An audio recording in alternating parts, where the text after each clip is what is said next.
Hi, welcome to the Listen Up Girl podcast, your daily LGBTQ news podcast. I am your host, Zach Randall Friedman, and today is Thursday, June 4th. We are day 4 of Pride Month, and this is one of those days that gives you a lot to say. A sitting Republican congressman posted that gay people have no place in America, then blamed his staffer. A brand new Gallup poll dropped this week, and the numbers about Republican support for us are alarming. Trans people in federal prison just won a major court victory, and George Santos, yes, that George Santos, clapped back. And in the middle of all this, a small town in Minnesota just made history. So let's get into it. Representative Andy Ogles, homosexuality has no place in America. On Tuesday, the official congressional X account of Representative Andy, a Republican from Tennessee, posted this: homosexuality has no place in America. Happy Nuclear Family Month. Read that again. A sitting member of Congress, using the official government account, posted that gay and lesbian Americans have no place in this country during Pride Month. On purpose. By Wednesday, the post was deleted, and Representative Andy did what cowards do. He blamed a staffer. He called it stupid and hurtful and said the employee was reprimanded.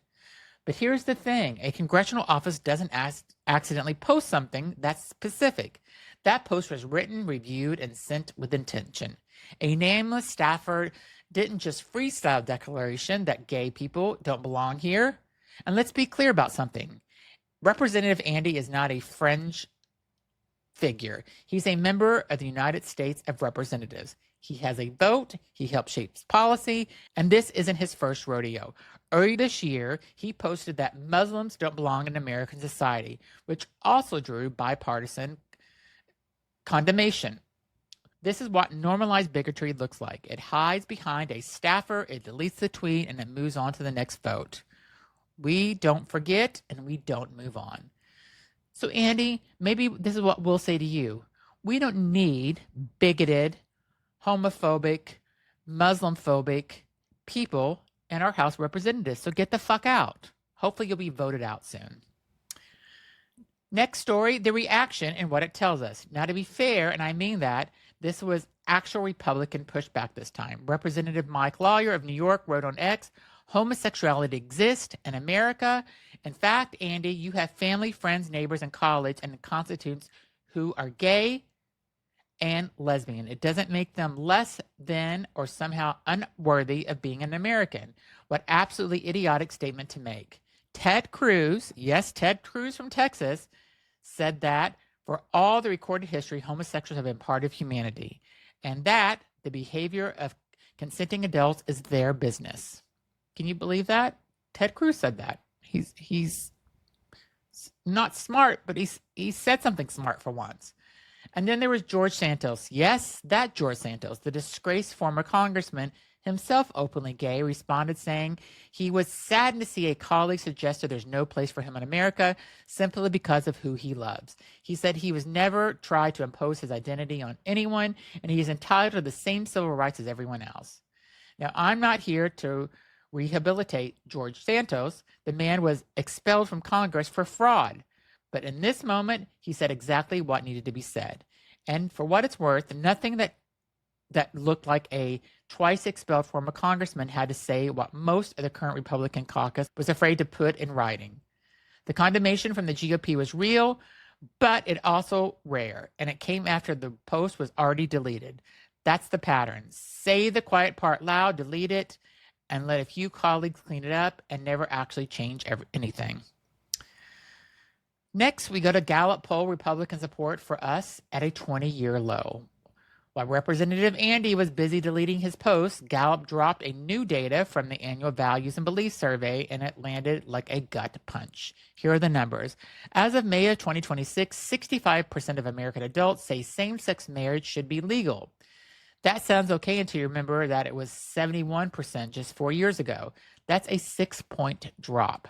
And 62% say gay and lesbian relationships are morally acceptable. That's the lowest it's been since 2016. But the real story is inside the Republican Party. In 2021 and 2022, 55% of Republicans said they supported same-sex marriage. Today, the number is only 37%. Only 35% of Republicans say gay and lesbian relationships are morally acceptable. So let that sink in. Republican acceptance of same-sex relationships has dropped back to where it began in 2005 to 2014. 25 years of movement gone, and it happened by accident. Gallup specifically noted that the decline is connected to conservative leaders' sustained pushback against diversity and inclusion and years of anti-LGBTQ plus political messaging. Democrats have held steady, 87% in favor of marriage equality. Independents have dropped a bit to 67%. This data matters because public opinion shapes elections, courts, and legislation. The erosion of support within the Republican Party isn't just a polling number, it's permission structure. It tells politicians like Representative Andy that there's no cost to saying what he said. We are in the moment of regression. The numbers confirm it. And Pride Month is not just a celebration, it's resistance. Next, trans prisoners win gender-affirming care in federal courts. So on Tuesday, a federal court granted an injunction requiring government to continue providing gender-affirming care to transgender people held in federal prisons and detention facilities. This was a class action covering trans individuals in facilities across multiple states, including New Jersey, Minnesota, and Florida. The ruling came after the Orange Convicted Felons Administration moved to strip gender-affirming care from incarcerated trans people as a part of a broader anti-trans executive order agenda. This is a significant win. Trans people who are incarcerated are among the most vulnerable members of our community. They have limited access to medical care, limited ability to advocate for themselves, and are disproportionately targeted for abuse. A court ordering continuation of their care is not just a legal victory, it is a statement that even behind bars, their humanity counts. The case is still ongoing. The injunction keeps care in place while the litigation continues, but for now, the court said the government doesn't get to deny medically necessary care simply because someone is incarcerated. Finally, a win, or kind of a win. We're getting there. Next, Minnesota makes history, first LGBTQ landmark in the state. So not everything today is a fight. Sometimes history happens quietly in a small town and deserves its moment. Pine City, Minnesota, population just under 3,500, has just become the home of the first LGBTQ plus historical landmark in the entire state of Minnesota. Pine City, not Minneapolis, not St. Paul, Pine City. We don't know all the details yet of what the landmark commemorates, but the fact that a small rural community in Minnesota beat the Twin Cities to designate this tells you something important. Visibility isn't only a big city project. It lives where people fight to make their history known, even when odds are against them. Tonight, there is a Pride event at Como Park Zoo in Minneapolis. The Twin Cities Pride Festival this year has named its Grand Marshal Our Community, a tribute to the collective strength and resilience of everyone who keeps showing up, especially in a moment like this one. Minnesota is doing the work, and Pine City deserves every headline it gets. So congratulations, Pine City, Minnesota. Love it. Next, 4 days in, where are we? Let me close this today because we're 4 days into Pride Month 2026. We have a congressman who said gay people don't belong here. A new poll showing Republican acceptance of us is at a 20-year low. A federal government that tried to stop trans prisoners of medical care, and the states across the community renaming our month Fidelity Month and Nuclear Family Month. And we also have a federal court that said no. A small town in Minnesota that said yes, and Republicans, a few of them, who said that was idiotic and wrong.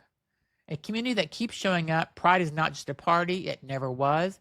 It's a reminder we are here, and we always have been here, and we're not going anywhere. I'm Zach Randles-Friedman. I am the host of this podcast, Listen Up Girl. If this episode resonated with you, share it with a friend.